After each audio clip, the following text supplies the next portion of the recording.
ڈور بیل کی آواز پر اس نے چونک کر دروازے کی طرف دیکھا۔ اس انداز کو وہ ہزاروں میں پہچان سکتی تھی۔ اس نے بڑھ کر دروازہ کھول دیا۔ اس کا اندازہ ٹھیک تھا، وہی تھا، اسی انداز میں دیوار سے ٹیک لگائے۔ ان کی آنکھیں ٹکرائیں۔ کیسی ہو زاری؟ پھیکی مسکراہٹ کے ساتھ اس نے پوچھا۔ ٹھیک ہوں، زرینہ نے سپاٹ انداز میں جواب دیا۔ اندر آنے کو نہیں کہو گی؟ آ جاؤ۔ کچھ لمحوں بعد زرینہ نے آہستہ سے کہا اور دروازے کے آگے سے ہٹ گئی۔ وہ آہستہ قدموں سے اندر آ گیا۔ کندھوں سے لٹکا بیگ اتار کر اس نے سائیڈ میں رکھا اور لاؤنج میں بڑے صوفے پر دراز ہو گیا، جوتوں سمیت۔ اس نے آنکھیں بند کر لیں اور چند لمحوں بعد وہ بے خبر سو رہا تھا، ہمیشہ کی طرح۔ زرینہ نے ایک نظر اس پر ڈالی۔ اس کی بڑی ہوئی شیو میں کئی سفید بال چمک رہے تھے۔ کیوں نہ ہو، وہ 43 کا ہو رہا تھا۔ اس نے دل میں حساب لگایا۔ اس کے کندھے آگے کو ڈھلک رہے تھے۔ وہ عمر رسیدہ لگنے لگا تھا۔ شاید اب وہ بدل گیا ہو۔ کسی خوش فہمی کے تحت زرینہ نے سوچا، آخر ہر چیز ایک وقت ہوتا ہے، ہر شوق انسان ایک وقت تک اپناتا ہے۔ وہ کھانا بناتے ہوئے مسلسل سوچ رہی تھی، نہ جانے کیوں، کس طرح اس نے تمام چیزیں وکی کی پسند کی بنائی۔ وکی اس کا شوہر، اس کا محبوب شوہر، مگر کیا وہ اس کی محبوبہ بیوی ہے؟ یہ سوال کاٹنے کی طرح اس کے ذہن میں کھٹکتا تھا۔ ان کی شادی کو 15 سال ہو گئے تھے۔ ان 15 سالوں میں وکی کی درجنوں بے وفائیوں سے زرینہ نے سامنا کیا۔ عورت جیسے وکی کی کمزوری تھی۔ خوبصورت، طرح دار، ماڈل نما لڑکیوں سے اس کی ہمیشہ دوستیاں رہی تھی۔ یہ سب زرینہ کو معلوم تھا۔ وکی نے کبھی اس سے کوئی افیئر چھپانے کی کوشش نہیں کی تھی۔ در حقیقت وکی کو زرینہ سے کوئی خوف بھی نہیں تھا۔ تو نہیں کوئی اور صحیح کے مزدار وہ آرام سے زندگی گزار رہا تھا۔ اس قدر ہینڈسم تھا کہ لڑکیاں خود اس کی طرف کھینچی چلی آتی تھیں۔ زرینہ بھی تو اس کی وجہ سے متاثر ہوئی تھی، اور وکی کے پاس جو کچھ بھی نہیں تھا وہ تمام عیاشیاں زرینہ کی دولت کے بل بوتے پر کرتا تھا، اور وہ اس کی محبت میں اس حد تک گرفتار تھی کہ اس کی ہر فرمائش پوری کر دیتی تھی۔ مگر اب نہیں۔ زرینہ کے منہ سے جیسے کڑواہٹ پھیل گئی۔ اب میں تم کو کوئی ٹوٹی کوڑی تک نہیں دوں گی۔ کھانے کی میز پر اس نے اعلان کیا، میری دولت تمہاری عیاشی کے لیے نہیں ہے۔ اگر تم کو اس گھر میں رہنا ہے تو شرافت سے رہنا ہوگا، ورنہ اب تم ہمیشہ کے لیے چلے جاؤ۔ میں اس روپ جاؤں سے تنگ آ گئی ہوں۔ اور ایسا ہی تھا۔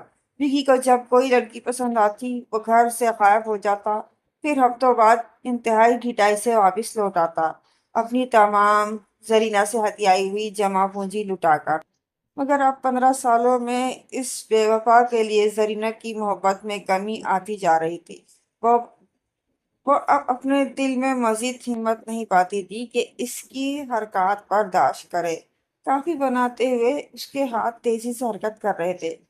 کافی وکی کی دوسری کمزوری تھی، اور پہلی کمزوری۔ ایک مرتبہ پھر زرینہ کے منہ میں کڑواہٹ کھل گئی۔ گو کہ وکی نے اس سے وعدہ کیا تھا کہ آخری بار تھا، اب وہ کبھی اس سے بے وفائی نہیں کرے گا، اس کو چھوڑ کر نہیں جائے گا۔ مگر زرینہ جانتی تھی وہ جھوٹ بول رہا ہے۔ وکی کی آنکھیں اس کا ساتھ نہیں دے رہی تھی، وہ اس کی رگ رگ سے واقف تھی۔ وکی کے اندر ایک بیزاری تھی۔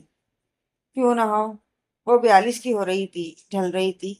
کلی کلی منڈلانے والے بھنورے کے لیے اس مرجھائے ہوئے بد رنگ پھول میں کیا دلچسپی ہو سکتی تھی؟ زرینہ کے ہاتھ تیزی سے کافی بنانے لگے۔ تم کنگلے بوڑھے گدھ، روبی کی آواز وکی کے کانوں میں گونجی۔ تم کوئی کام نہیں کرتے، تم تو چوری بھی ٹھیک سے نہیں کر سکتے، یہ 4 ٹکے لے کر تم میرے پاس آئے ہو۔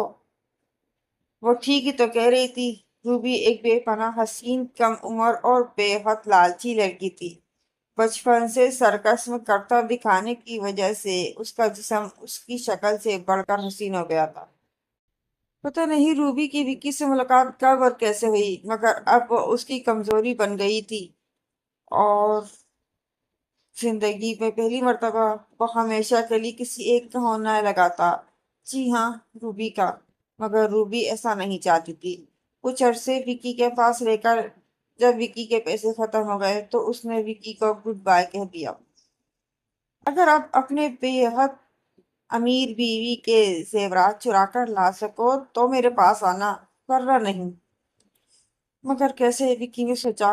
زرینہ کے حتمی انداز نے اس کو بتا دیا تھا کہ اب در حقیقت وہ اس کو کوئی پیسہ نہیں دے گی، اور وہ زندگی میں پہلی مرتبہ روبی سے محبت کرنے لگا تھا۔ وہ اس کی بغیر نہیں رہ سکتا تھا۔ کیا کروں؟ وکی نے بارہا سوچا، اور پھر ایک نتیجے پر پہنچ کر اس کے ہاتھ تکیے پر جم گئے۔ سوتی ہوئی زرینہ کے منہ پر تکیہ رکھ کر دباتے ہوئے اس کو بالکل رحم نہیں آیا۔ بڈھی بد شکل عورت! اس نے نفرت سے سوچا کہ کیا کرے گی اتنی ساری جائیداد کا۔ چند منٹوں بعد اس کو اندازہ ہو گیا کہ زرینہ کی روح جسم چھوڑ کر نکل گئی ہے۔ اس نے تکیہ چھوڑ دیا۔ نہ جانے کیوں زندگی کا پہلا قتل کر کے اس کو بالکل افسوس نہیں ہو رہا تھا۔ اس نے سگریٹ ہونٹوں میں دبائی اور ماچس کی تلاش میں نظر دوڑائی، مگر یہ کیا! اچانک ہر چیز گردش کرنے لگی، دیواریں کھلنے لگیں۔ اس نے سہارا لینے کی کوشش کی، مگر بریکنگ نیوز! دو میاں بیوی جن کی شناخت زرینہ اور وکی کے نام سے کی گئی ہے، اپنے فلیٹ میں مردہ پائے گئے ہیں۔ بیوی کی موت دم گھٹنے اور شوہر کی موت کی وجہ کافی کے پیالے میں زہر بتائی جا رہی ہے۔